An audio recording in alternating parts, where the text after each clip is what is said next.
Türk televizyon tarihinde öyle diziler vardır ki üzerinden yıllar geçse de unutulmaz. Hmm, Hani yayınlandığı dönemde sokakları boşaltan, karakterleriyle, replikleriyle hafızalara kazınan yapımlar. evet evet. Bugün işte onlardan birine İçeride'ye dalıyoruz. Senin de bu diziye olan ilgini biliyorum, o yüzden sadece bir özet geçmeyeceğiz. Yok canım, özetle kalmaz bu dizi. Bu 39 bölümlük soluksuz macerayı neden bu kadar özel kıldığını, o anların arkasındaki ustalığı birlikte çözümleyeceğiz. Kesinlikle çok doğru bir başlangıç. Çünkü içeride yani yüzeyde bir polis mafya hikayesi gibi duruyor ama aslında değil. Çok daha derini var. Aslında temelinde çok daha derin bir soru var. Kimlik nedir?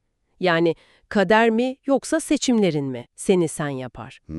Güzel soru. İşte bu sorunun cevabını birbirlerinden habersiz kanunun zıt taraflarında savaşan iki kardeşin yani Sarp ve Umut'un trajik hikayesi üzerinden arıyoruz. O zaman en başa gidelim. Her şeyin başladığı o ana. Yılmaz kardeşlerin o trajik ayrılığına ve yıllar sonra farkında olmadan girdikleri o ölümcül oyuna. Evet, Hikayenin merkezinde iki kardeş var. Sarp ve Umut Yılmaz. daha küçücükler. Babalarının mafyaya bulaşması sonucu mafya babası Celal Duman Umut'u kaçırıyor. Ve yıllar sonra bu iki kardeş bambaşka kimliklerle karşımıza çıkıyor. Hem de birbirine taban tabana zıt kimliklerle. Sarp, polis akademisini birincilikle bitirmiş, idealist, gözü pek bir polis adayı. En iyisi. Kardeşi Umut ise adını Mert olarak biliyor, Celal'in kanatları altında büyümüş ve onun köstebeği olarak polis akademisine girip ikinci olmuş. Biri adaleti temsil ediyor, diğeri yeraltı dünyasını ve birbirlerinden haberleri yok. Aynen, bu kurulum aslında klasik bir iyi kardeş, kötü kardeş anlatısı gibi durabilir ama dizi bunu çok daha karmaşık hale getiriyor. İşte tam o noktada her şeyin değiştiği o mezuniyet töreninden hemen önce yani inanılmaz bir şey oluyor. Evet. Organize Şube Müdürü Yusuf Kaya, mezuniyete sadece bir hafta kala Sarp'ı akademiden atıyor. Bütün hayalleri, geleceği, her şeyi birden yerle bir oluyor. Ama bu aslında inanılmaz riskli ve bir o kadar da dahice bir planın ilk adımı. Yusuf Müdür, Celal'in o sarsılmaz görünen organizasyonunu çökertmek için içeriye temiz birini sızdırmak zorunda. Ve Sarp'ı seçiyor. Aynen, onu akademiden atarak sisteme öfkeli, dışlanmış, potansiyel bir suçlu profili yaratıyorlar. Bu profilde Celal gibi yırtıcıların dikkatini çekecek mükemmel bir yem. Planın psikolojik tarafı çok etkileyici değil mi? Sarp, mezuniyet törenini basıp herkesin içinde Yusuf Müdür'e silah çekiyor. Annesinin o çığlıkları arasında. "Yakma bizi oğlum!" diye bağırıyordu kadın. O anki gerilim, Sarp'ın yaşadığı ikilem hepsi o kadar gerçekçi ki. Evet. Sonunda teslim oluyor ve sicili temiz olduğu için sadece 12 ay hapis cezası alıyor. Celal'in dünyasına giden kapıda barıcı aralanmış oluyor. Oradaki deha şu bence, Sarp'ın öfkesi sahte değil. Yani planın bir parçası olsa da gerçekten hayalleri yıkılmış bir gencin hayal kırıklığını taşıyor. Doğru. İşte bu sahteliğin içindeki o küçük gerçeklik payı tüm performansı Celal için %100 inandırıcı kılıyor. Sadece rol yapmıyor, rolünün bir parçasını gerçekten yaşıyor. Sarp içeri girer girmez de aksiyon başlıyor zaten. Hapishanede Celal'in önemli adamlarından Ali Yanak ile tanışıyor. Ama asıl olay o meşhur hapishane lavabosunda yaşanıyor. Ah evet, o sahne. Yusuf Müdür'ün selamını getirdiğini söyleyen 3 gardiyan ellerinde joplarla Sarp'a saldırıyor. Ve o sahne dizinin aksiyon dilini daha ilk bölümden tanımlayan bir an. O sahneyi bu kadar ikonik yapan şey sadece koreografisi değil, anlatıdaki verimliliği. Nasıl yani?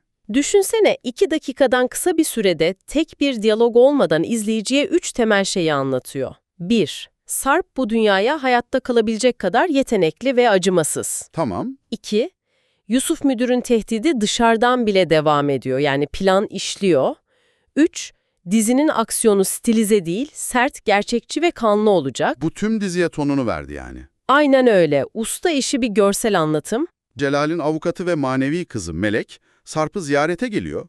Sarp'ın oradaki tavrı da çok net. Kimseye ihtiyacı yokmuş gibi davranıyor. Melek'in yardım teklifini küçümsüyor resmen. Sarp'ın bu dik duruşu onun sıradan bir piyon olmadığını gösteriyor ve Celal'in ilgisini daha da çekiyor. Kolayca ele geçirilemeyen her şey daha değerli görünür ya, o hesap. Tam da bu noktada dizinin unutulmaz kötü adamına kebapçı Celal'e daha yakından bakmamız gerekiyor.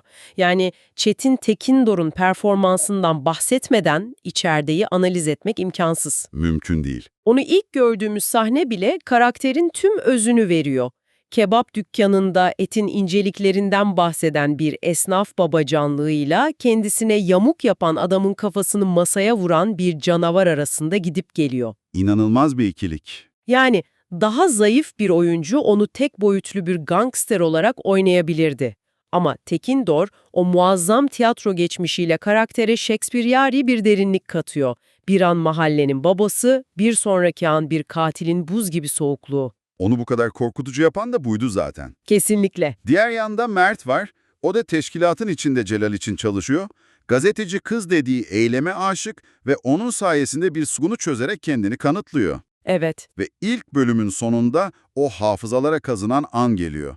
Hem Sarp, Yusuf müdürle hem de Mert, Celal'le buluşup o meşhur soruyu duyuyor. İçeride misin? İçerideyim müdürüm. Ve öbürü de içerideyim baba diyor. İki kardeş, iki farklı sadakat yemini. Birbirlerinin hayatını yok etmek üzere iki farklı dünyaya sızıyorlar. Yani bu paralellik dizinin temel gerilimini kuran en güçlü anlardan biriydi. Sarp hapisten çıkıp Celal'in yanına girdikten sonra hemen bir teste tabi tutuluyor. Sahte bir polise cezasını kesmesi isteniyor.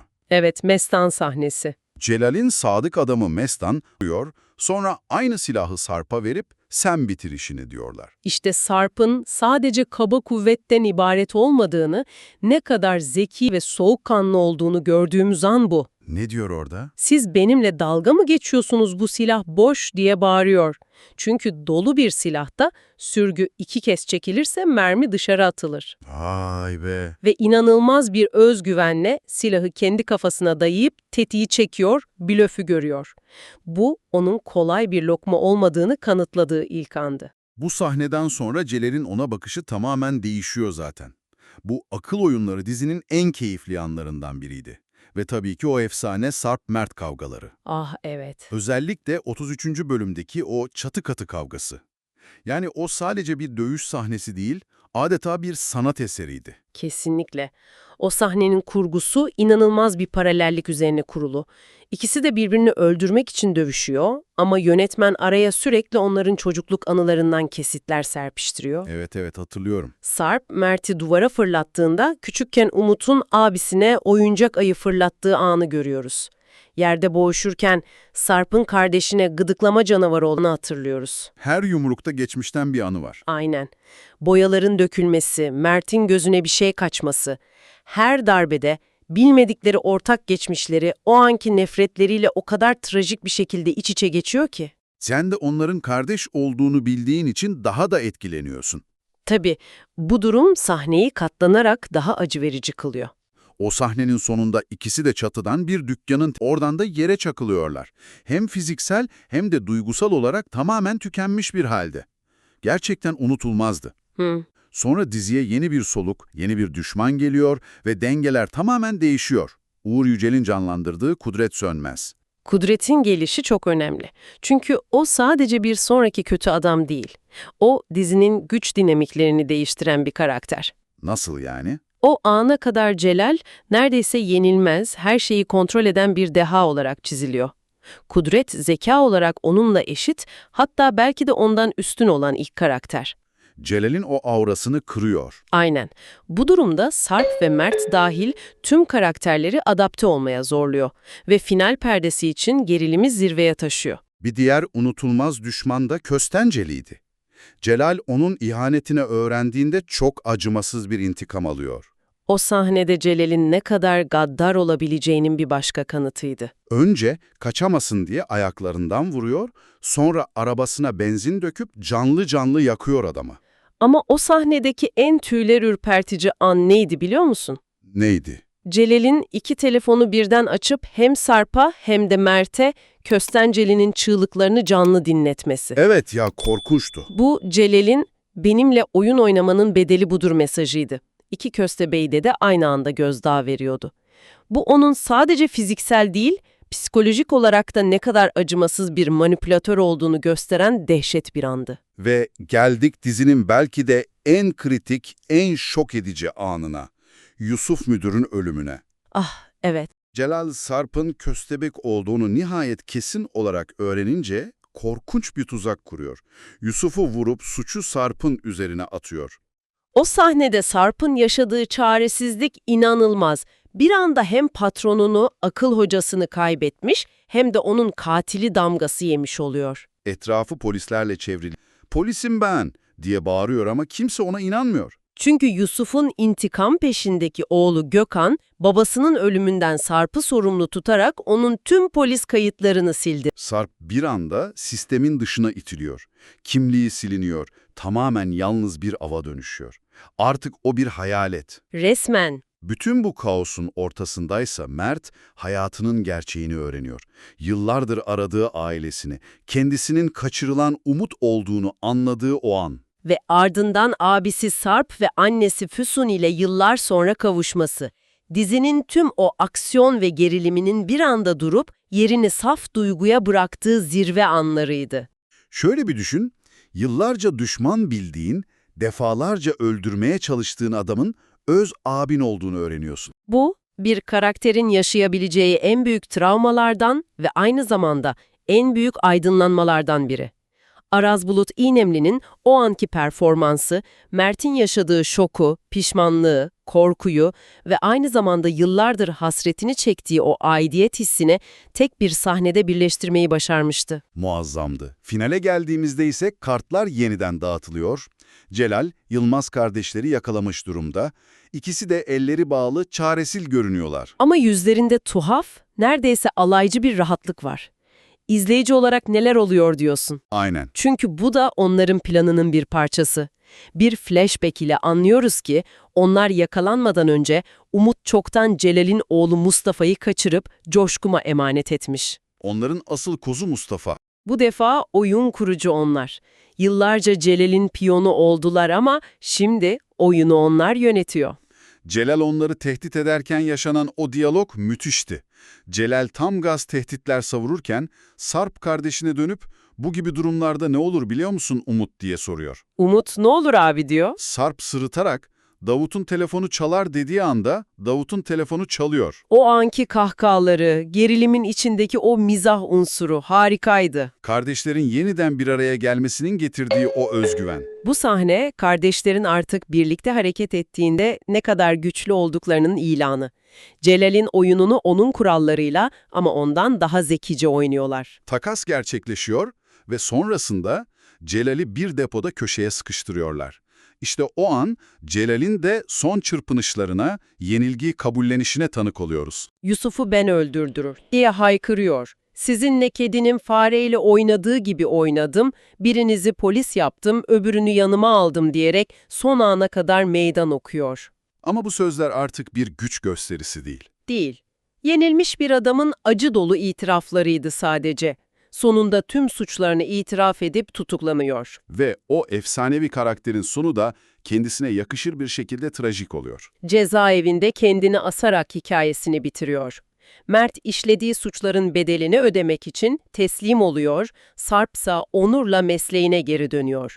Hikaye de böylece tamamlanıyor. Böylece 39 bölümlük bu unutulmaz macera sona eriyor. İçeride sadece temposu yüksek bir aksiyon dizisi değil, aynı zamanda kimlik, aidiyet ve ne olursa olsun kopmayan kardeşlik bağları üzerine gerçekten de unutulmaz bir hikaye sundu bizlere. Kesinlikle. Ve bu hikaye sana ve bize düşünmemiz için önemli bir soru bırakıyor. Sarp ve Mert birbirlerinin kardeşi olduğunu hiç öğrenmeseydi ne olurdu? İçlerine sızdıkları o karanlık dünya zamanla gerçek kimliklerini tamamen yutar ve onları dönüştürür müydü? Belki de asıl soru şu, bizi biz yapan şey kan bağımız mı yoksa kime sadakat yemin ettiğimiz mi? Bu üzerine kafa yormaya değer. YouTube kanalımıza gösterdiğiniz ilgi için de gerçekten çok ama çok teşekkür ederiz. Her bir abone ya da her bir video izlenmesi bizleri çok mutlu ediyor. Evet, kesinlikle herkese çok teşekkürler. Bizleri takip etmeyi ve videolarımızı beğenip yorum yazmayı unutmayın. O yorumlarda da istediğiniz dizi, film, Güncel olur, nostaljik olur. dijital platform içeriği olur, hiç fark etmez. Onlara da bakarız, uğrarız. Yine Facebook, Instagram ve Twitter'da da gösterdiğiniz ilgi için çok teşekkürler. Orada da artan takipçi sayımız ve videolarımıza gelen her etkileşim için minnettarız. Evet, oradan da desteklerinizi bekliyoruz. O zaman başka bir içerikte görüşebilmek ümidiyle hoşça kalın, Ekran Rehberi YouTube kanalından ayrılmayın, esen kalın. İyi günler.